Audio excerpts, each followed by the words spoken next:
যারা উদ্বোধনী সঙ্গীত এবং জাতীয় সঙ্গীতে অংশগ্রহণ করবে তোমাদেরকে সামনে কাছে আসার জন্য আমার সাথে যোগাযোগ করার জন্য আহ্বান করছি। তোমরা একটু আমার সাথে দেখা করো। যারা জাতীয় সঙ্গীত এবং উদ্বোধনী সঙ্গীতে অংশ নেবে তোমরা একটু আমার সাথে দেখা করো।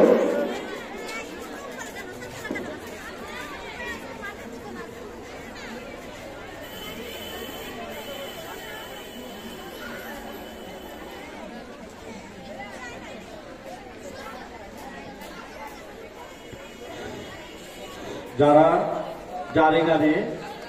জারি গানে অংশগ্রহণ করবে তোমরা একটু আমার সাথে দেখা করো, একটু সামনে আসো। প্রতিটি দল থেকে একজন করে মূল শিল্পী যে সে একটু আমার সাথে